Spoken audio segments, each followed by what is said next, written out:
ជំរាបសួរបងប្អូនទាំងអស់គ្នាអញ្ចឹងវីដេអូនេះខ្ញុំសូមអញ្ជើញទៅដល់បងប្អូនទាំងអស់គ្នាដែលគាត់គ្រប់គ្រងកំណត់ថាអ៊ីម្ចាស់ឡានហ្នឹងគួរតែផ្ដល់លុយ1000ហ្នឹងឲ្យអ៊ីចាក់សាំងទៅអញ្ចឹងយប់នេះយើងអាចនឹងមានការ debate គ្នាក៏ដូចជាតស៊ូមតិមួយចំនួនទៅលើបញ្ហាហ្នឹងហើយករណីនេះគឺកើតឡើងនៅក្នុងខេត្តកំពតនៅស្រុកឈូគឺស្រុកខ្ញុំផ្ទាល់តែម្ដងខ្ញុំអត់បានស្គាល់អ៊ីម្ចាស់ឡានអ៊ីចាក់សាំងក៏អត់ស្គាល់ដែរហើយម្ចាស់ក្រាសាំងក៏អត់ដែរស្គាល់ដែរទោះបីជានៅស្រុកខ្ញុំផ្ទាល់ក៏ដោយប៉ុន្តែដោយសារតែរឿងនេះគឺជារឿងរបស់អនាគតប្រទេសកម្ពុជាទៅមូលចឹងគឺថាខ្ញុំនិយាយវីដេអូនេះក្នុងនាមជាប្រដ្ឋម្នាក់ដែលមានសិទ្ធិក្នុងការបញ្ចេញមតិទាក់ទងទៅនឹងបញ្ហាអនាគតប្រទេសជាតិខ្ញុំអញ្ចឹងសម្រាប់បងប្អូនដែលគាត់អត់បានដឹងរឿងនឹងច្បាស់លាស់ទេអត់ស្បានតាមដានតន់អញ្ចឹងខ្ញុំសូមបញ្ជាក់សក្ខេបថាករណីដំបូងហ្នឹងគឺបងស្រីម្នាក់គាត់ជាម្ចាស់ឡានហ្នឹងគឺគាត់ធ្វើដំណើរទៅលេងនៅកពតនៅកែបអញ្ចឹងទៅហើយគាត់ក៏បានចូលក្រាសាំង PTT ដើម្បីចាក់សាំងចំនួន50លីត្រហើយគាត់ឃើញផ្លាកនៅលើក្រាសាំងហ្នឹងដាក់ថាតម្លៃសាំង1លីត្រមាន3550អញ្ចឹងគាត់ក៏សម្រេចចាត់ចាក់ចំនួន50លីត្រអញ្ចឹងបើសិនជាយើងគុណតម្លៃសាំងចំនួន3550ក្នុង1លីត្រហ្នឹងជាមួយនឹងចំនួនសរុប50លីត្រគឺយើងបានដូចជា170,000ជាង175,000ជាងអញ្ចឹងអញ្ចឹងគាត់ក៏ត្រៀមលុយដើម្បីចាក់ទៅលើតម្លៃប៉ុណ្ណឹងពេលដែលចាក់រៀបចាក់ហ្នឹងអ៊ីដែលគាត់ចាក់សាំងហ្នឹងគាត់បានបញ្ជាក់ប្រាប់ថាបើសិនជាចាក់គួរតែចាក់ជាដុល្លារបានគាត់គិតឲ្យស្មើអញ្ចឹងណាប៉ុន្តែបើសិនជាគាត់គិតខ្មែរតម្លៃ3550គុណនឹង50ហ្នឹងហើយលទ្ធផលឃើញប៉ុន្មានហើយសុំថា1000ក្រោយទៀតហើយយើងឃើញថាម្ចាស់ឡានគាត់ក៏បានសួរដេញដោលទៅលើអ្នកអ៊ីចាក់សាំងដែរអញ្ចឹងហើយអ៊ីចាក់សាំងក៏បានបញ្ជាក់ថាដោយសារតែខាងក្រាសាំងហ្នឹងពេលដែលគេគិតលុយជាមួយបុគ្គលិកគេនឹងទាគេទៅថែមទៀតអញ្ចឹងអ៊ីដែលចាក់សាំងក៏បញ្ជាក់លម្អិតថាដោយសារតែ10លីត្រហ្នឹងគឺគាត់ត្រូវចំណាយ200លុយខ្មែរគេទុយអញ្ចឹងនៅពេលដែលចាក់សាំង50លីត្រអ៊ីចាក់សាំងគាត់សុំគេទុយ1000ទៀតដើម្បីកុំឲ្យគាត់ខាតពេលដែលគាត់ផ្ដល់លុយឲ្យខាងម្ចាស់ក្រាសាំងអញ្ចឹងណាហើយមូលហេតុនេះហើយបានអ៊ីដែលជាម្ចាស់ឡានហ្នឹងគាត់បានតវ៉ាគាត់ថាអត់សមស្របអត់ត្រឹមត្រូវទេដោយសារវាគឺជាការកេងប្រវ័ញ្ចទៅលើលុយដែលគាត់ផ្ដល់ឲ្យអញ្ចឹងបន្ទាប់ពីមានការផុសវីដេអូហូរហែមកយើងឃើញថាមានប្រតិប្រជារាស្ត្រខ្មែរយើងគាត់បានបញ្ចេញយោបល់ខុសៗគ្នាច្រើនមែនទែនហើយដូចជាពូពាក់មីហើយខ្ញុំនិយាយនេះមិនដើម្បីជន់បលិចឬក៏វាបហាអីគាត់ទេខ្ញុំក៏ជា fan គាត់ដែរហើយពូពាក់មីក៏បានប្រាប់ថាដោយសារកាលមុនហ្នឹងគាត់ក៏ជាអ្នកក្រដែរអញ្ចឹងគឺថាលុយ1000ប៉ុណ្ណឹងវាអត់អីទេអាចគួរតែបរិច្ចាគឲ្យគាត់អញ្ចឹងដោយសារគាត់គឺជាអ្នកក្រអញ្ចឹងតែអញ្ចឹងគាត់ផ្សារភ្ជាប់ជាមួយជីវិតគាត់កាលពីមុនថាគាត់លំបាកមកអញ្ចឹងណាខ្ញុំជឿថាករណីនេះបើសិនជាអ៊ីគាត់ម្ចាស់ឡានហ្នឹងក៏គាត់ឲ្យដែរបើសិនជាលុយធីបឬក៏ករណីថាគាត់ចង់បរិច្ចាគ1000អញ្ចឹងណាប៉ុន្តែបើសិនជាគាត់ជ័យកតុយអានេះចូលករណីកេងប្រវ័ញ្ចហើយខ្ញុំចង់ច្បាស់ថាតើករណីហ្នឹងបុគ្គលិកក្រាសាំងគឺជាអ្នកកុហកអ្នកចាក់សាំងឬក៏ខាងក្រាសាំងគេមានបទបញ្ជាអញ្ចឹងមែនអញ្ចឹងបន្ទាប់ពីខ្ញុំបានឃើញអត្ថបទផុសរបស់ខាងក្រាសាំងដែលគាត់ថាមិនបញ្ចុះបុគ្គលិកទេដោយសារតែបុគ្គលិកហ្នឹងអត់បានធ្វើឲ្យខុសតាមច្បាប់របស់ក្រុមហ៊ុនគេទេអញ្ចឹងអាចសរបញ្ជាក់ឃើញថាបើយើងមើលគ្រប់ជ្រុងតាំងពីម្ចាស់ឡានតាំងពីបុគ្គលិកចាក់សាំងតាំងពីម្ចាស់ក្រាសាំងសរបញ្ជាក់ឃើញថាបញ្ហាដែលយកទៅ1000ពីខាងភ្ញៀវហ្នឹងគឺជារឿងពិតប្រាកដគឺជាច្បាប់គោលការណ៍ពិតប្រាកដរបស់ក្រាសាំងបន្ទាប់ពីអានខមមិនជាច្រើនខ្ញុំឃើញថាបងប្អូនជាច្រើនគាត់គិតថា1000ហ្នឹងគឺតិចតួចសម្រាប់គាត់មែនទែនឲ្យទៅកុំគំរិះពេកកុំកំណាញ់ពេកត្រឹម1000សោះអានេះយើងគិតអំពីមេត្តាធម៌ណាអូខេឲ្យទៅ1000តិចតួចប៉ុន្តែបើគិតអំពីនៃសេដ្ឋកិច្ច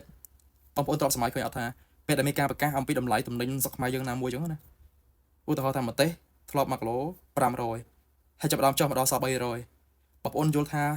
អារម្មណ៍របស់កសិករគាត់ប្រតិកម្មខ្លាំងអត់គាត់ប្រតិកម្មខ្លាំងដោយសារអី200វាតិចតួចបើចុះត្រឹម200តិចតួចណាប៉ុន្តែបើយើងគិតការលក់ដូរទៅវាមិនមែនលក់ត្រឹម1គីឡូទេវាលក់ចូលតោនអញ្ចឹងបើយើងកណនីតម្លៃសរុបទៅវាច្រើនខ្លាំងមែនទែនគុណនឹង200ហ្នឹងដូចគ្នាដែរក្រាសាំងនេះ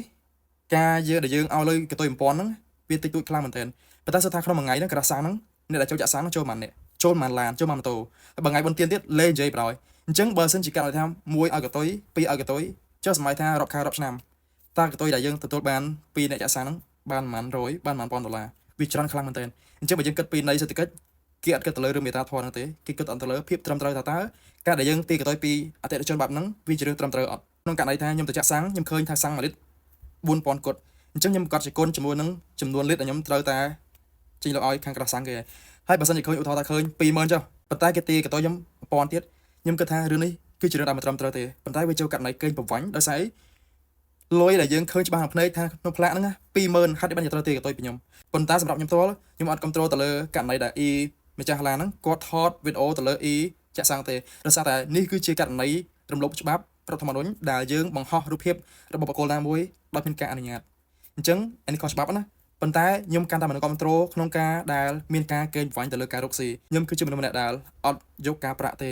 រាល់ការប្រាក់ចូលធនាគារកងធនាគារខ្ញុំតែលាងសម្អាតចេញអញ្ចឹងរាល់ការដែលមានការកេងប្រវ័ញ្ចទៅលើការរកស៊ីខ្ញុំកាន់តែមិនគ្រប់គ្រងទៀតអញ្ចឹងបន្ទាប់ពីខ្ញុំបានព្យាយាមមើលឲ្យគ្រប់ជ្រុងបញ្ហាទាំងអស់មកមើលតាំងពី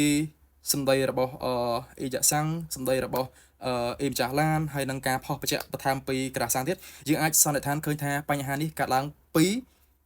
ក្រាសាំងគាត់បានគិតកតុយ1000ឬក៏កតុយតាមចំនួនសាំងដែលគាត់បានទទួលលុយពីបុគ្គលិកក្រាសាំងចឹងទៅអញ្ចឹងខ្ញុំគិតថាបញ្ហានេះគឺជាបែបដែលយើងគួរតែដោះស្រាយទាំងអស់គ្នាយើងអត់ចង់ឲ្យមានករណីដែលយើងបកគលលុយ1000ហ្នឹងវាទៅជារឿងធម្មតាវាទៅជារឿង normalized ដែលមានអ្នកគេដោះស្រាយទាំងអស់ហើយទទួលស្គាល់ថាលុយ1000ហ្នឹងគឺតិចខ្លាំងមែនទែនប៉ុន្តែបើយើងគិតអំពីបរិមាណចំនួនលុយដែលយើងទទួលបានក្នុងមួយថ្ងៃក្នុងការរកស៊ីហ្នឹងវាមិន1000ហ្នឹងទេវាអាចនឹងច្រើនអញ្ចឹងបើសិនជាម្នាក់គាត់អូខេជាមួយបញ្ហាហ្នឹងចឹងក្នុងមួយថ្ងៃករណីហ្នឹងវាអាចកើតឡើងរាប់រយនាក់សួរថាតាមមនុស្សម្នាក់ដែលត្រូវបានខាងអាជីវកម្មហ្នឹងកេងប្រវ័ញ្ចហើយខ្ញុំជឿថាលុយដែលគិតគូរកតុយ1000 2000ហ្នឹងខាងក្រៅសាំងក៏គាត់មានបញ្ហារបស់គាត់ផ្ទាល់ដែរខ្ញុំអាចដាក់បន្ទុកទៅលើក្រៅសាំងទាំងស្រុងបានទេដោយសារតែវាជាបញ្ហាសេដ្ឋកិច្ចមួយដែរអញ្ចឹងខ្ញុំគិតថាវាគឺជាបែបដែលយើងគួរតែដោះស្រាយរួមគ្នាហើយសង្ឃឹមថាករណីនេះអាចនឹងដោះស្រាយបានឆាប់សង្ឃឹមថាយើងនឹងទទួលបានការកំណត់តម្លៃមួយច្បាស់លាស់ការទូទាត់តម្លៃមួយច្បាស់លាស់មិនកេងប្រវ័ញ្ចអីទាំងអស់ហើយខ្ញុំសូមបញ្ជាក់ថានៅពេលដែលគាត់គិតកតុយ1000ពីសាំងដែលគាត់ចាក់ហ្នឹងគាត់អាចនឹងមានបញ្ហាចំនួន2សំខាន់ទី1នៅពេលដែលអ្នកចាក់គាត់ឃើញយ៉ាងហើយគាត់អត់ចង់បងចលុយខ្មែរទេបើសិនជាគាត់អត់ចង់បងចលុយខ្មែរគាត់ត្រូវបងជាដុល្លារអញ្ចឹងនេះគឺជាករណីដែលអត់មានការលើកស្ទួយនៅតម្លៃរូបិយប័ណ្ណកម្ពុជាលុយរៀលយើងទេហើយទី2នៅពេលដែលគាត់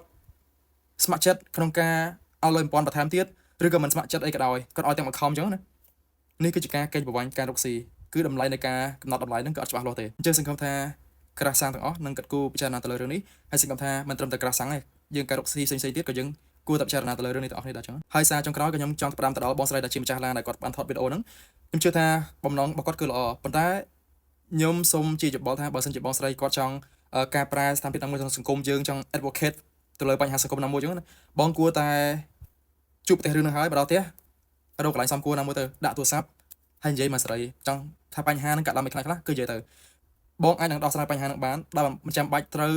ពាក់ព័ន្ធជាមួយនឹងកិត្តិយសរបស់បុគ្គលណាទាំងអស់អញ្ចឹងបើគេចង់ advocate គេធ្វើបែបអញ្ចឹងគេអត់ចាំបាច់ទៅថតវីដេអូពីបុគ្គលផ្ទាល់ទេពីព្រោះធ្វើអញ្ចឹងវាពាក់ព័ន្ធជាមួយនឹងសិទ្ធិរបស់បុគ្គលគេអាចនឹងប្រឹងយើងបានខ្ញុំជឿថាបងស្រីគាត់ប្រកាសជាមានបំណងល្អដែលខ្ញុំមើលឃើញថាទី1គាត់ចង់លើកស្ទួយពីរូបិយប័ណ្ណកម្ពុជាយើងលុយរៀលហើយទី2គាត់គិតថាគាត់ចង់ស្វែងរកយុត្តិធម៌ដោយសារតែការរកស៊ីអញ្ចឹងគឺជាការកេងប្រវ័ញ្ចចឹងខ្ញុំអាចឃើញពីបំណងគាត់បានប៉ុន្តែបើគាត់ខុសឆ្គងហ្នឹងគឺគាត់បានជ្រុលជាថតវីដេអូរបស់អ៊ីចាក់សាំងហ្នឹងដើម្បីបានគ្រប់ទៅលើសិទ្ធិបុគ្គលគេអញ្ចឹងវីដេអូនេះមិនតែប៉ុណ្្នឹងហើយខ្ញុំសូមបញ្ជាក់ថាខ្ញុំមិនមែនគឺជាអ្នកជំនាញសេដ្ឋកិច្ចអីទេប៉ុន្តែខ្ញុំគាត់តែចង់បញ្ជាក់ក្នុងនាមខ្ញុំជាប្រជាពលរដ្ឋកម្ពុជាដែលខ្ញុំមានអារម្មណ៍ថារឿងហ្នឹងត្រឹមត្រូវឬក៏អត់ដែលខ្ញុំអាចមានសិទ្ធិក្នុងការនិយាយបានអញ្ចឹងណាអញ្ចឹងសង្ឃឹមថាបងប្អូនយើងនឹងបើកចិត្តស្វែងយល់អំពីបញ្ហាទាំងអស់គ្នាជាងដែលយើងជន់ផលិតរឿងអីមួយគឺជន់ខ្លាំងមែនតើសង្ឃឹមថាករណីនេះនឹងអាចដោះស្រាយបានឆាប់ហើយទាំងវិក្រាសសាំងក៏ដោយទាំងបុគ្គលិកចាក់សាំងក៏ដោយទាំងភ្ញៀវដែលគាត់ទៅចាក់សាំងក៏ដោយគឺគាត់ទទួលបានភាពសប្បាយរីករាយក្នុងការបំពេញការងារក៏ដូចជាទទួលសេវាកម្មទាំងអស់គ្នាបាទអរគុណច្រើនជម្រាបលា